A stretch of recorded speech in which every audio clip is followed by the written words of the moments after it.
একটা শিক্ষা প্রতিষ্ঠানের বিষয়ে ভিতরে রাজনৈতিক দলের সভা এবং সমাবেশ করার অনুমতি কিভাবে দিল, এটা নিয়ে তো আমরা ওনাকে তো ছাড়বো না। এক নম্বর, আইএসএফ মানে তো জঙ্গি। আমরা সব সময় বলছি আইএসএফ জঙ্গি।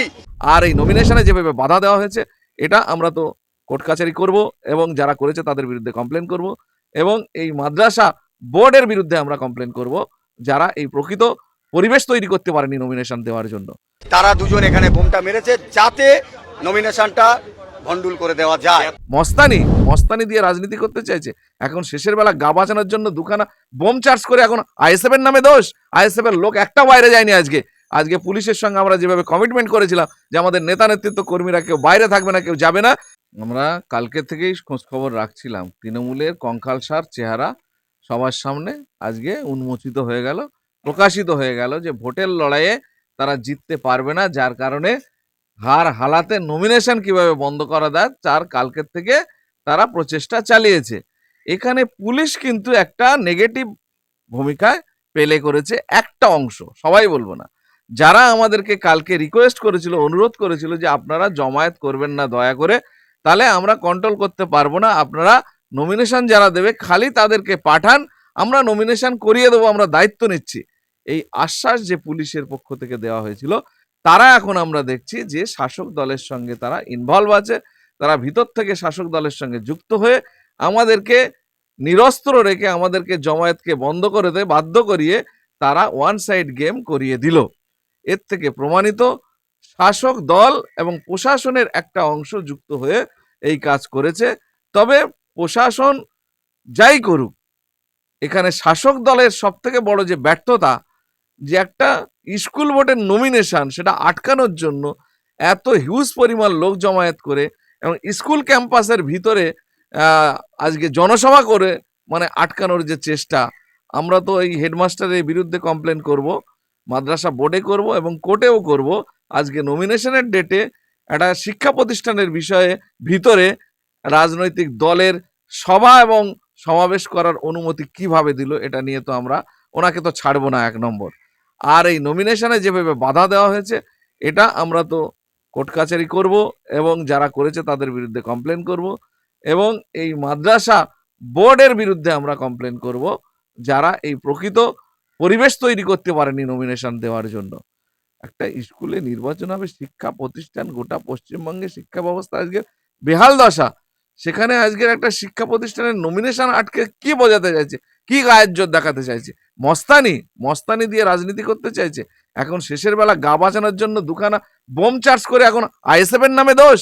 আইএসএফ এর লোক একটা বাইরে যায়নি।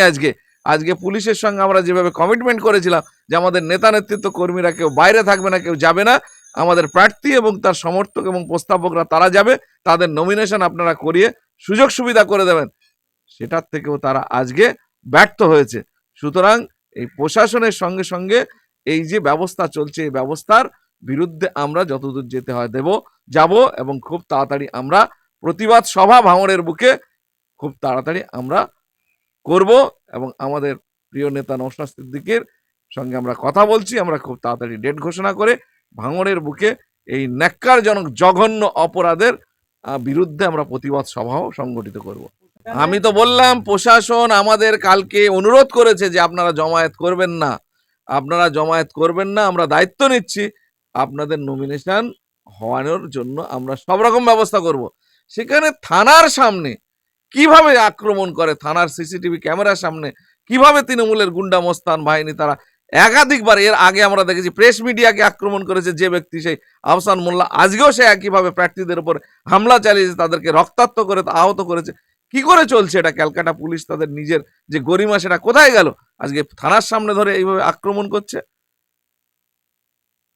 নক্কারজনক ঘটনা। এই ঘটনার তীব্র নিন্দা জানাই, ধিক্কার জানাই এবং যারা এই অপরাধ করেছে অবিলম্বে তাদেরকে মানে চিহ্নিত করে তাদের বিরুদ্ধে আইনি ব্যবস্থা মাধ্যমে তাদেরকে সাজার ব্যবস্থা করতে হবে। আমরা এই দাবি করছি, যদি না হয় তাহলে পুলিশের বিরুদ্ধে কি করতে হয় সেটাও আমরা করব। ওটা তো ওরা নিজেদের এই সকাল থেকে যা তাণ্ডব চালাচ্ছে, এটা বেআইনি কাজ করছে, এটা নমিনেশন আটকাচ্ছে, তারপরে হচ্ছে গিয়ে ওখানে স্কুলের মধ্যে বেআইনি জমায়েত করেছে, সভা করছে, সবগুলোই বেআইনি। এগুলো থেকে কিভাবে বাঁচা যায়, কিভাবে নিজেদেরকে আড়াল করা যায়, সেই জন্য নিজেরা বোম মেরে আইএসএফ এর নামে দোষ দিচ্ছে। আইএসএফ এর কোনো সমর্থক, কোনো নেতৃত্ব আজকে কোনো রাস্তাতেই ছিল না, কোথাও নামেনি। কেউ দেখাতে পারবে না যে আইএসএফ এর কর্মী সমর্থক নেতৃত্বরা রাস্তায় নেমে এই নমিনেশন করার জন্য জমায়েত করেছে। আমরা কালকে পুলিশকে কমিটমেন্ট করেছিলাম যে আমরা জমায়েত, আপনারা যখন বলছেন, অনুরোধ করছেন, আমরা জমায়েত করবো না, কিন্তু নমিনেশনটা যাতে হয় আপনারা দায়িত্ব নেবেন। পুলিশ সেখানে এই তার ব্যর্থতা, এবং যারা আমাদেরকে কমিটমেন্ট করেছিল আমি বলবো যে তারা ভেতর থেকে শাসক দলের সঙ্গে যুক্ত আছে। আমি তো বলছি এদের কঙ্কাল চেহারা বেরিয়ে গেছে। এই নির্বাচনে হাই মাদ্রাসায় স্কুটিনি করলে দেখা যাবে যত ছাত্র পড়ে তার 90 থেকে 95% সব আইএসএফ এর পরিবার বা আইএসএফ এর সমর্থকের ছেলে মেয়ে পড়ে। যার কারণে ওরা হিসাব করে দেখেছে যে এই নির্বাচনে যদি ওরা নমিনেশন করতে দেয় তাহলে ভোট আটকাতে পারবে না, আর ভোট যদি হয় তাহলে এখানে গোহারান হারবে। যার কারণে সর্বশক্তি দিয়ে ওরা নমিনেশনটাকে আটকেছে। নমিনেশন দিতে আসার মুখে থানার সামনে তাদের উপর আক্রমণ, স্কুল পর্যন্ত পৌঁছানো তো দূরের কথা। এ কি জঘন্য অপরাধ। সকাল থেকে আমরা থানাকে জানিয়েছিলাম যে আমরা সকাল 10টাতে নমিনেশন পেপার তুলবো। এই খবরটা থানা হোক আর যে কোনো ভাবে হোক তাদেরকে ইনফর্ম করেছে, যার কারণে ওরা সোশ্যাল মিডিয়ায় একটা পোস্ট ছেড়েছে যে সকাল 10টা থেকে হাই মাদ্রাসা ক্যাম্পাসে জনসভা হবে, সব বুথ থেকে জমায়েত করতে হবে। তার স্ক্রিনশট আমরা পেয়েছি, আমরা পুলিশকে প্রোভাইড করেছি। সবকিছু তো প্রশাসন জানে। সকাল থেকে তারা গাড়ি ঘোড়া করে লোক নিয়ে আসছেন, কি করতে আসছে? গাড়ি ঘোড়া করে লোক নিয়ে ভাঙড়ে নমিনেশন আটকানোর জন্য।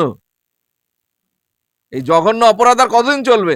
কোথাও শিক্ষককে চশমা ভেঙে দিচ্ছে, তার গাল মুখ ফাটিয়ে দিচ্ছে, কোথাও তার জামা ছিঁড়ে দিচ্ছে। মেদিনীপুরে তো একজন শিক্ষকের উপর আক্রমণের কারণে অ্যারেস্টও হলো, কিন্তু এখানে যে আক্রমণ করলো সে বহাল তবিয়াতে ঘুরে বেড়াচ্ছে, উল্টো আবার মানামানি কেস করছে। কিন্তু আমরা সোশ্যাল মিডিয়ায় দেখছি যে শিক্ষকের উপরে মারাত্মকভাবে আক্রমণ করা হয়েছে, তার চশমা ভেঙে দেওয়া হয়েছে, তার এই মুখের এই সাইড টাইডগুলো পুরো রক্তাক্ত অবস্থা হয়ে গেছে। কি বলতে চাইছে এরা? কি করতে চাইছে এরা? ভাঙড়টাকে গুন্ডাদের স্বর্গরাজ্য বানাতে চাইছে। আমরা দাবি করছি যারা অন্যায় করেছে তাদের বিরুদ্ধে আইনানুগ ব্যবস্থা ইমিডিয়েটলি গ্রহণ করতে হবে, তাদের সাজার ব্যবস্থা করতে হবে। আর এই প্রধান শিক্ষক যিনি এই সুযোগ দিয়েছে যে শাসক দলের রাজনৈতিক দলের ওখানে হাই মাদ্রাসার মধ্যে জনসভা করার পারমিশন দিয়েছে এবং এই নমিনেশনের দিনে, এটাও আমরা লিখিত মাদ্রাসা বোর্ডকে জানাবো এবং এটা নিয়ে হাইকোর্টে যাব। আজকে যে ন্যাক্কারজনক ঘটনা ঘটেছে এর বিরুদ্ধে আমরা ভাঙড়ে প্রতিবাদ সভা করব খুব তাড়াতাড়ি, হয়তো আজ রাত্রে নয় কালকে। আমাদের চেয়ারম্যান সাহেব, ভাঙড়ের বিধায়ক প্রিয় আমাদের ভাইজান নওশাদ সিদ্দিকী ঘোষণা দিয়ে দেবে। নমিনেশনে যাওয়ার আগে তো মেরে আহত করে দিল সবাইকে। মহিলাগুলোকে যে নির্মম ভাবে তাদের কাছে করলো, হেনস্থা করলো, জামা তাদের কাপড় কাছে যে কাগজপত্র ছিল সেগুলো ছিনিয়ে নেওয়া হয়েছে, এবং যারা পুরুষ ছিল তাদেরকে মারাত্মকভাবে আহত করা হয়েছে।